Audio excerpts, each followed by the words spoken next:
Welcome back to the She Thrives Influential Women podcast. I am your host, Lori Murphy, and I am an empowerment coach for women. And for those of you that are new to the podcast who are joining for the first time, I wanted to just kind of dive in a little bit as to what I do as an empowerment coach for women. I am about 13 years sober from alcoholism and have had my own journey of healing, recovery, self discovery, and it led me to my calling to help women with overcoming their own fears, to be able to achieve their own goals, build self confidence, find their self worth, and thrive in all areas of their lives. I am certified as a holistic health and wellness coach from the Institute of Integrative Nutrition, and I also have a certification from the Transformation Academy as a transformation life coach. And I am just set out to utilize my voice, utilize my story to help others so that they can find their way to having a free and healthy and happy life. And I would love for you to be able to continue to follow me along on my journey. I have incredible women that come on this podcast, share their own stories, and we have really deep, meaningful conversations to help influence women in such a positive way and bring love and light into this world. So do not forget to hit the subscribe button. Be sure to share with your friends and to leave a review. We want to be able to keep this podcast going. We want to keep it growing, and we want to make sure that so many women across the world are able to have this love, light, and influence in their lives. So let's dive into today's episode where I want to talk about emotional hangover. Now, I'm not sure if anybody has experienced this, but let me first tell you a little bit about what I've experienced with emotional hangover. Now, as I said, November will be 13 years sober from alcoholism. And I did not hear this term until I was probably my first couple months sober. And I had this very emotional night. I can't remember exactly what happened, but I was struggling. I was struggling and in a lot of pain emotionally. And I cried a lot. And,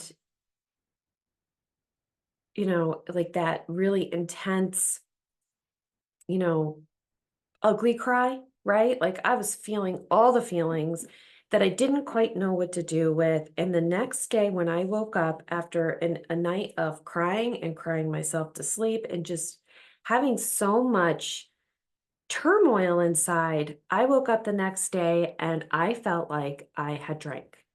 I felt like I just had this awful hangover. My whole body ached. I was so fatigued. My head hurt, and I just felt like I got run over by a bus. And it was new territory for me because for me, drinking was an outlet and drinking numbed pain. Drinking numbed all of those those intense emotions. And I never really learned how to feel them. And I didn't know what to do with them. So when I first started to feel my feelings again, after all this time of numbing and self-medicating and silencing the demons inside basically, and the the pain, the trauma, a lot of it was trauma. So now I'm feeling it. I'm feeling it, and it is incredibly intense. And I don't know what to do with it. And I don't know why I feel like I had just drank the night before because I didn't. So it kind of scared me because I had not experienced this before. I mean, when my parents were divorcing as a teenager, I found my way to smoking marijuana, which led to drinking, which led to other substances. So realistically, I was not familiar with intense emotions because for as long as I could remember, I was numbing them with something. So I remember talking to my sponsor about this, and I was like, I feel terrible. Like, I feel like I drank last night, and I know I didn't, but I was just, this happened, and I was just so upset, and I cried. And she was like, it's an emotional hangover. I'm like, oh. She goes, this is normal. Like, she kind of like explained it to me in layman's terms, just kind of kept it simple. And it was something that I kept hearing, repetitiously in the rooms of recovery, that when you have these emotions, that now you're not numbing them out. And when you have moments where you're crying all the time and all the things, you have an emotional hangover. So I was just like, oh, so it's like, anytime after that, it was, oh, well, I just have an emotional hangover. And I never really dove into what exactly it was, why my body felt the way it felt, and exactly what I needed to do with it. And up until recently, I decided I wanted to learn a little bit more about what an emotional hangover is and why it happens and what do we do with it, right? Like, what do we do with it? Especially if it's something where you're like me, where you're kind of experiencing it for the first time and you're just like, why do I feel like this? So, you know, an emotional hangover is a term that was basically created to describe the lingering effects of intense emotions. So it's very similar to like, consuming too much alcohol. You've kind of just absorbed all of this toxic, alcohol into your body. It's toxic, right? It's not good for your body, and it's, causing more harm than good. And basically, these lingering emotions are stemming from something that was potentially toxic, an intense argument, um, something traumatic, even something as simple as losing your job, right? It can be extremely traumatic, especially when you don't know it's coming. And you just go into work one day and they're telling you not, that your job is done, you're over, get out. And you're just like, don't know what to do with that. You know what I mean? It can be very traumatic. Um, so it has very similar physical effects, and it can be it can leave you feeling very overwhelmed and drained. And it can even leave you feeling anxious. And all of these things can affect you physically because it just weighs on you, right?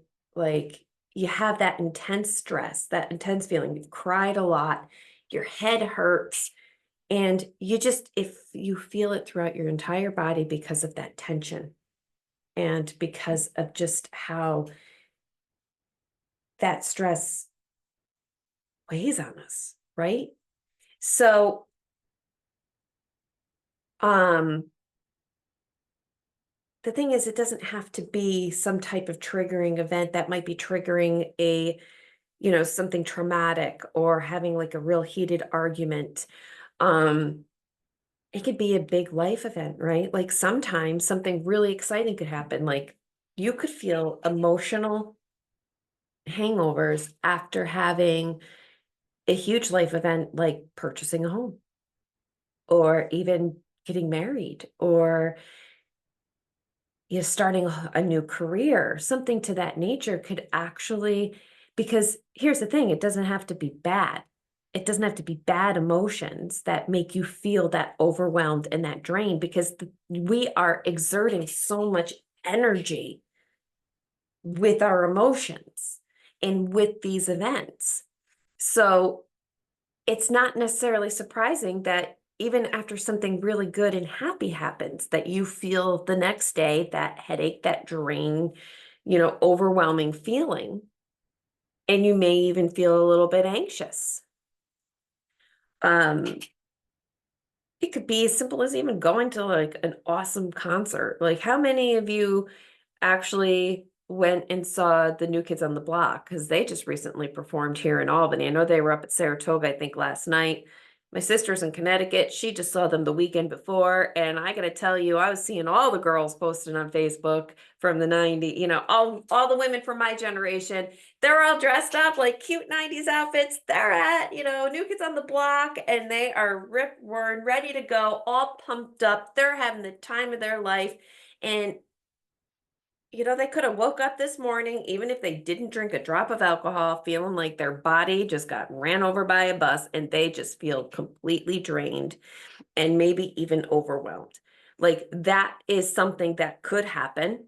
I don't know. I wasn't there. I didn't have that experience, but I know that that would be something I would feel the next day, because I know that I would have been on such like a high from that, right? Like, oh my God, like I'm reliving my 90s. Like Donnie Wahlberg, he was my dream back when I was a kid. Like, I was kind of obsessed with him, not gonna lie. Like, that man fell down a trap door on some stage. I was probably like no more than 10 years old, and I think I cried for 2 days.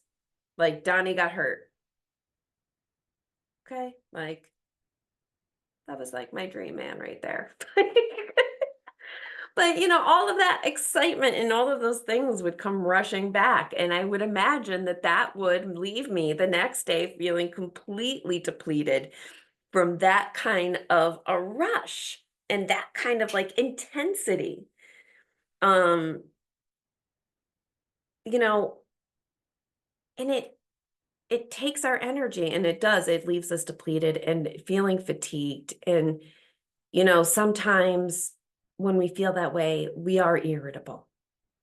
We are irritable, and we do feel, especially when it is intense emotion after an argument with a loved one, or something that occurs like the loss of a job, something that has triggered your anxiety or triggered your traumas from the past.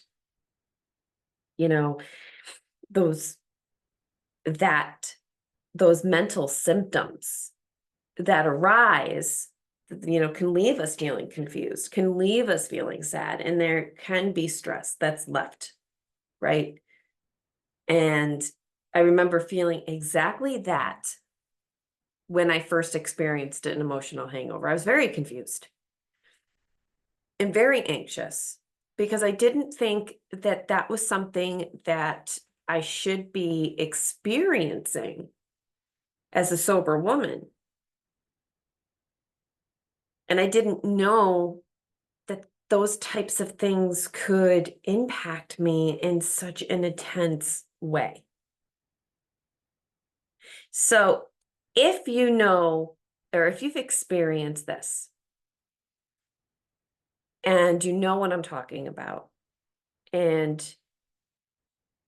you feel confused and you feel drained and you feel irritable, the thing is that after having an emotional hangover, so let's say you have an intense experience with an intense emotional experience, and you spent in the rest of the night crying yourself to sleep, and the next day you wake up and your head hurts, you feel completely drained, your body is feeling it all over, and you just you don't know what to do with it. And the thing is that it does sometimes take a couple days to really get back to being yourself. Sometimes it does not just come back after, having some, a few glasses of water and maybe a little bit of rest in the morning, and then you're back to it. Later in the day, sometimes it takes a few days for you to bounce back from that kind of intensity. Like, I know for me, when I'm experiencing an intense emotion and I am feeling that hangover from the emotions, what happens to me is that I mentally shut down. first and foremost, like my brain shuts off. And when my brain shuts off like that, my body just kind of shuts down and I go into a state of isolation. I like I can't put my thoughts together and I just kind of want to sleep, you know.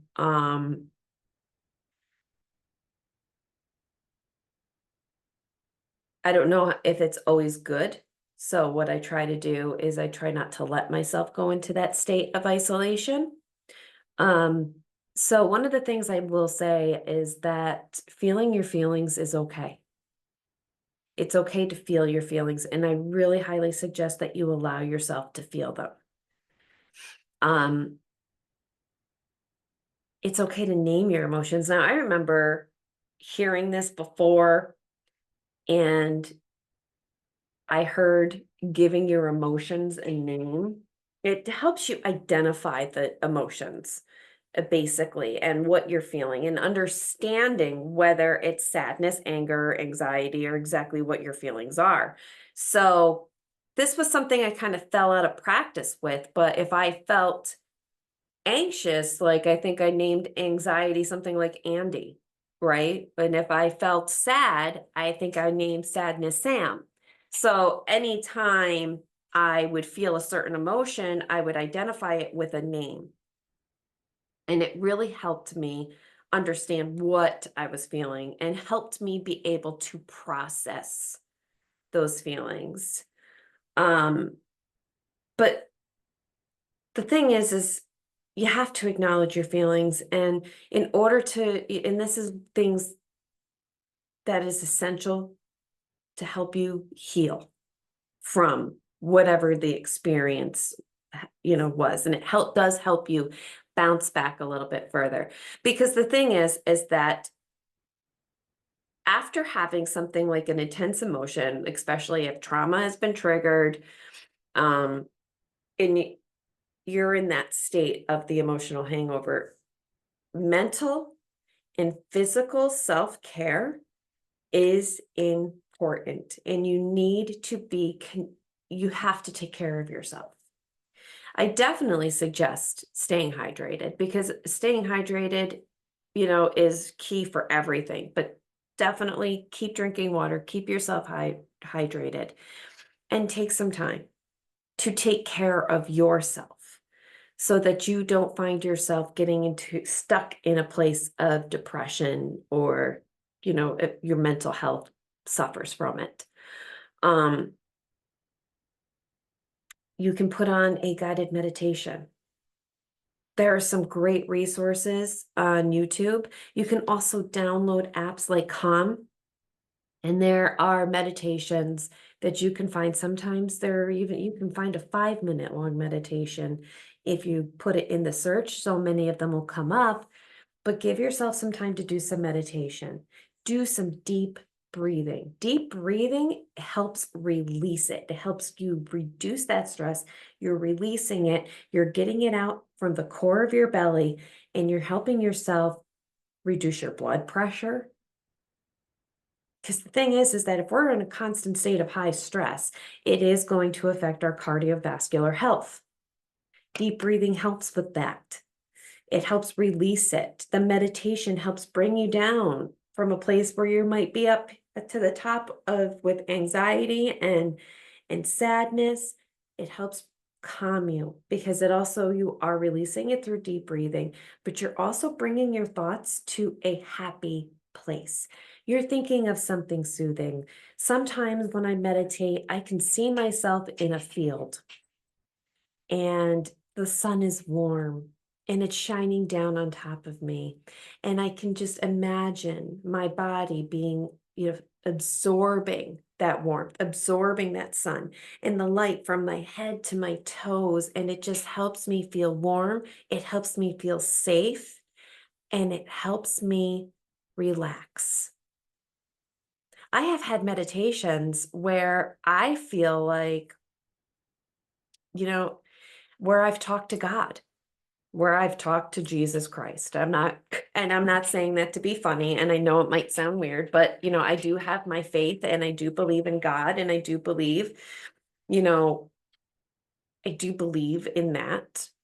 And I talk to God every day, but I have had meditation, I've done guided meditations that were spiritual, that where I could envision myself sitting I'm in the woods, and I'm sitting on a tree trunk, sitting next to God and Jesus, and I'm having a conversation, and I can hear, the word of letting me know that I'm okay and that I'm safe. And that has brought me peace.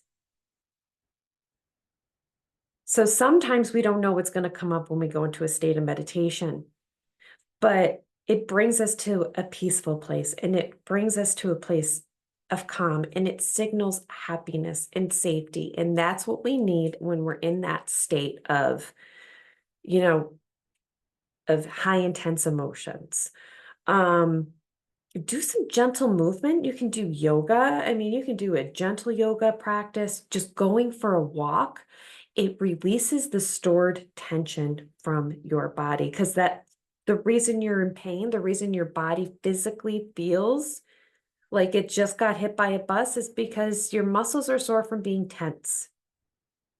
I experienced recently, I was in a stressful situation, and it was kind of like a high stressful situation, and I drove home tense. I didn't even realize it until the next day, when I had shooting pain right at the base of my shoulders and my neck, and I could barely move my neck.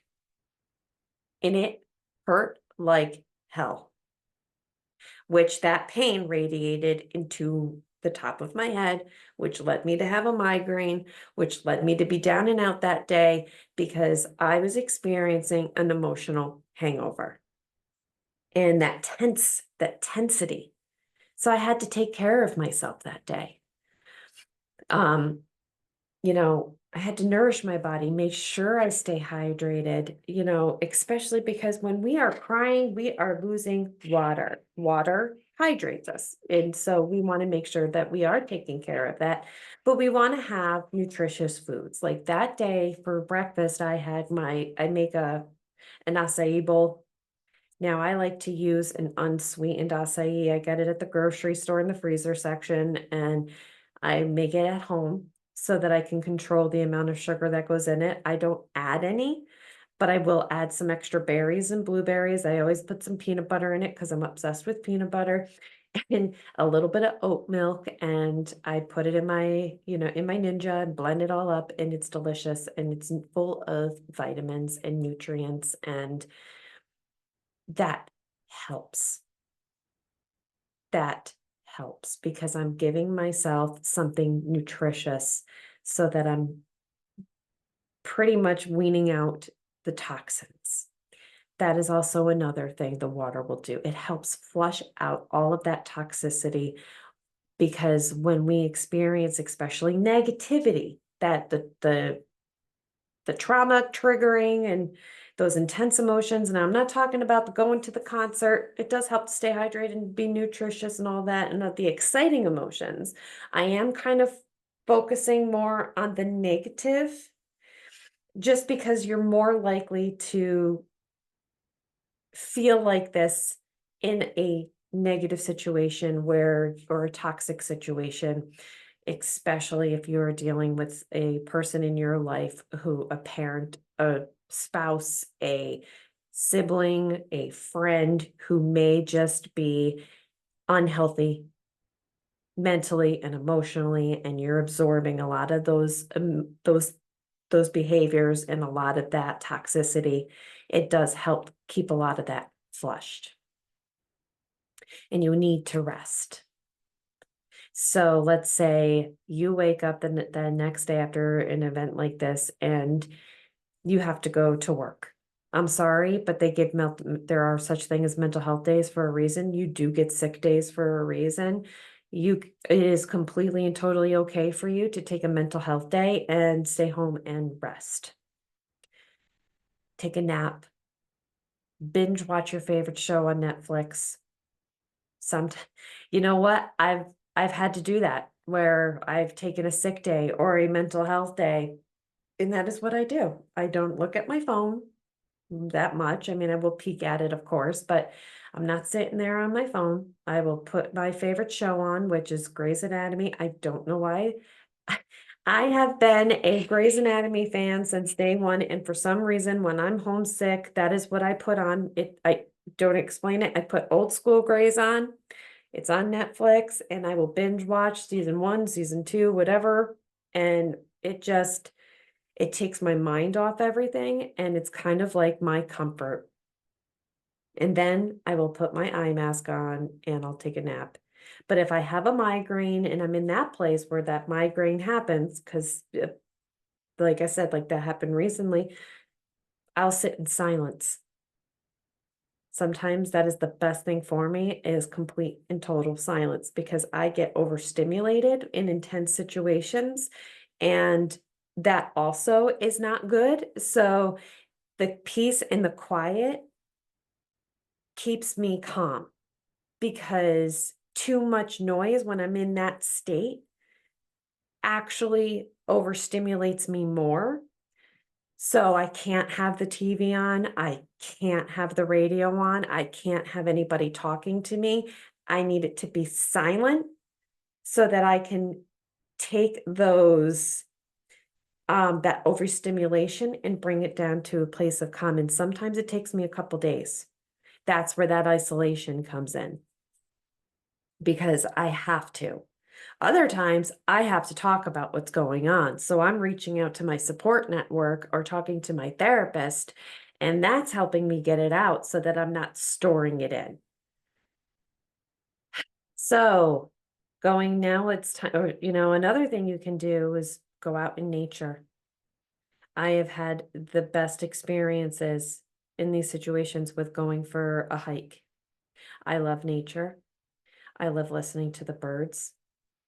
I love the sound of, I love the feeling of the breeze and the way it swishes through the leaves. So if you're sitting there and it's all you hear is the sound of the breeze moving through the leaves, and it's making this soft swishing noise, and in the distance you hear, the birds chirping and a woodpecker pecking at a tree, that that is where I feel the most connected to God. That is the most peace that I feel, is when I'm in those moments. The smell of the woods, the smell of the leaves. If it had rained recently, the smell of the rain. It just brings me to a place of calm. So get out in nature.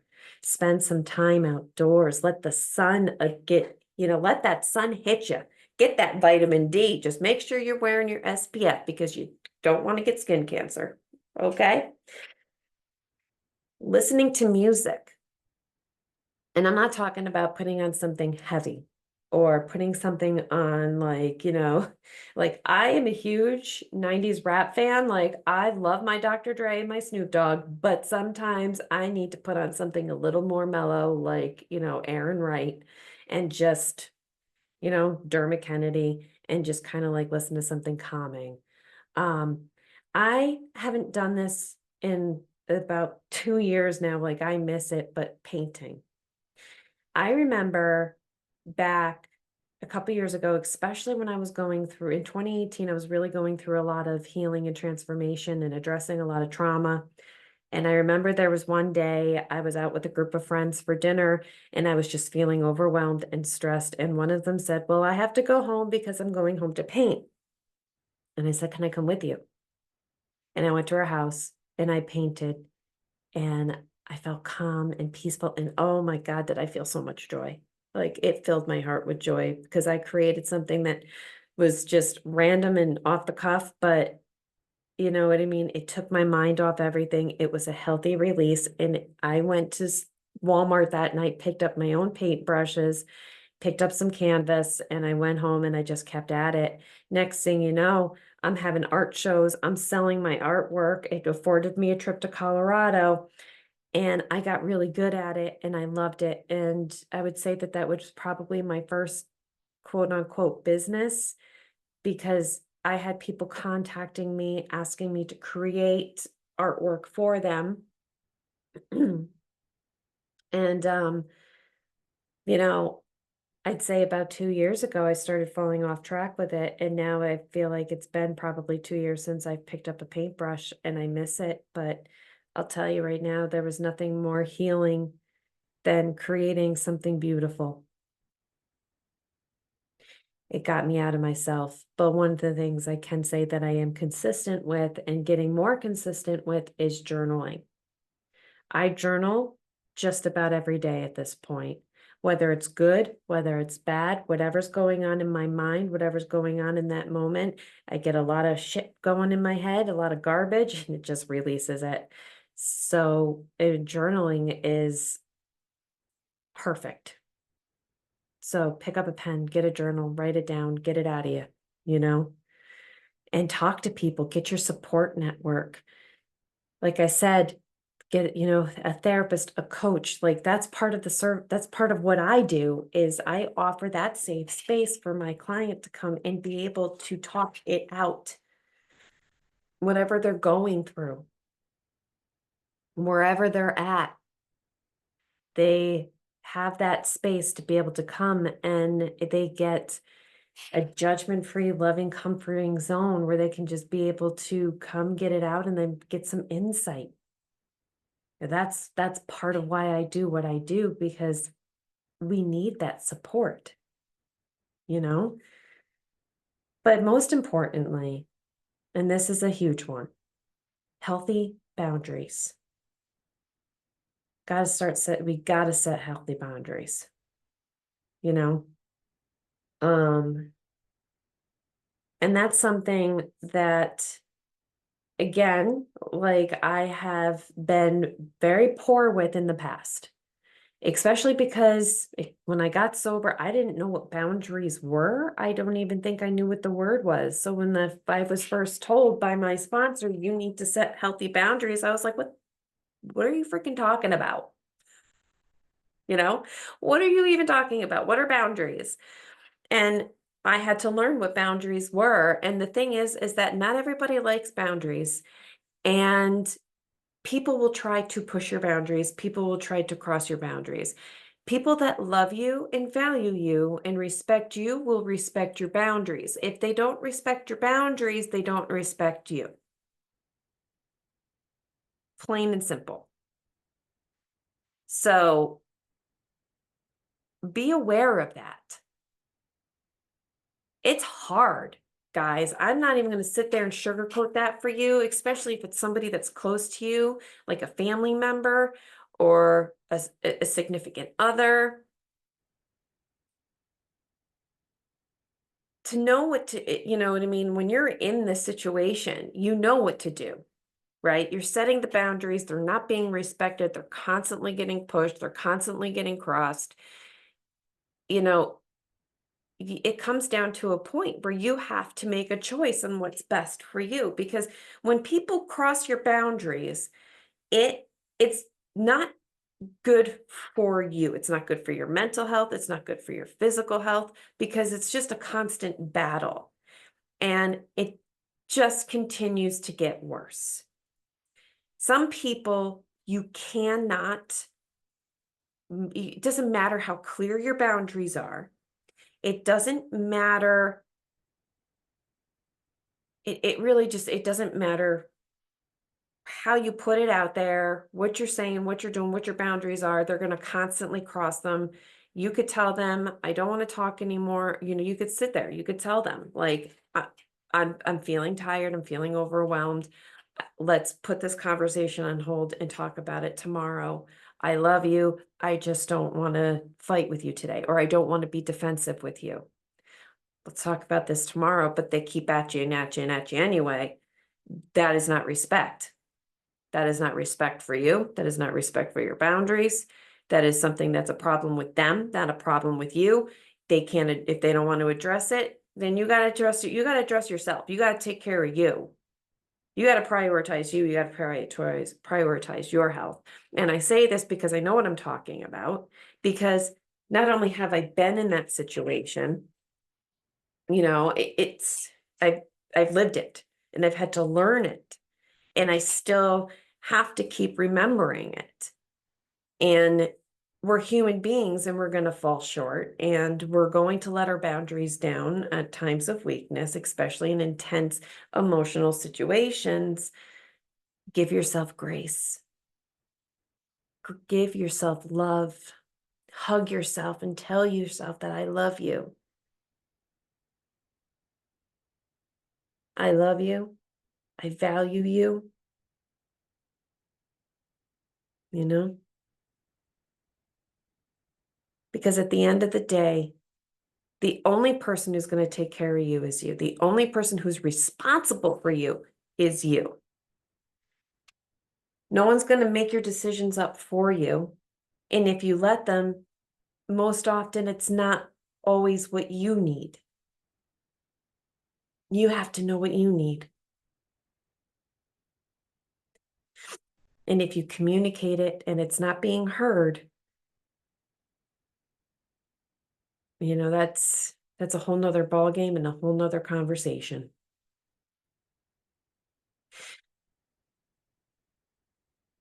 So now you know what an emotional hangover is and what to do with it, and how to take care of it, and how to take care of yourself. I mean, a lot of the self-care tips are pretty, they're pretty clear and across the board for a lot of different things. It's remembering to take action and do them when you're in that situation. And sometimes we forget. And I want to give you permission. I want to give you permission to take the break that you need to take care of yourself. Because the thing is, you're going to bounce back faster if you take care of yourself better. If you're not taking care of yourself in these instances, it can really drag you down into a dark place. I know, because I lived it. I experienced it, and I've had to climb my way out of the dark, shitty hole on multiple occasions, even as a sober woman.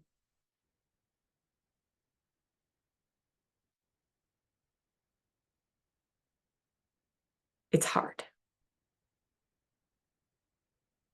It's hard. I know the hard. You're not alone in that. But when you can get yourself out of that darkness, when you can take care of yourself, and keep yourself above water and not drown in it, that's strength. That's courage. That's bravery. And you got it in you.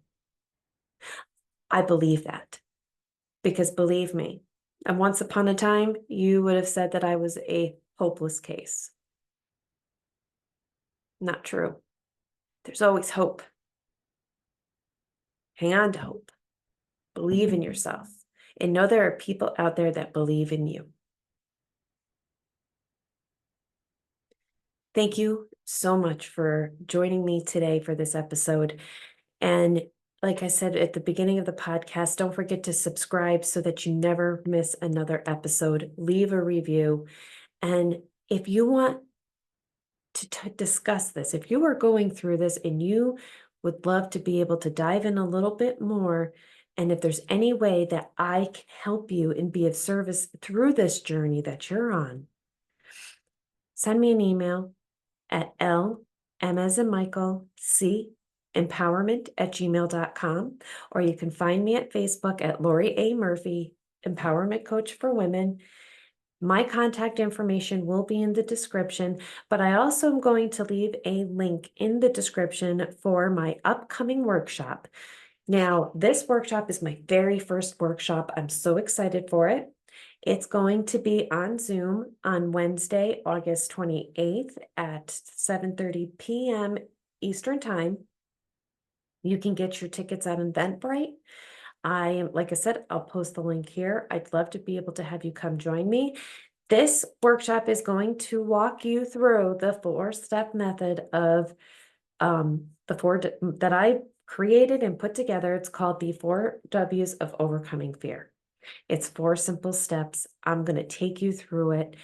Let's overcome our fear. Let's face it with bravery and let go of fear and let your spirit shine. I hope to see you on that workshop, and I can't wait till next time.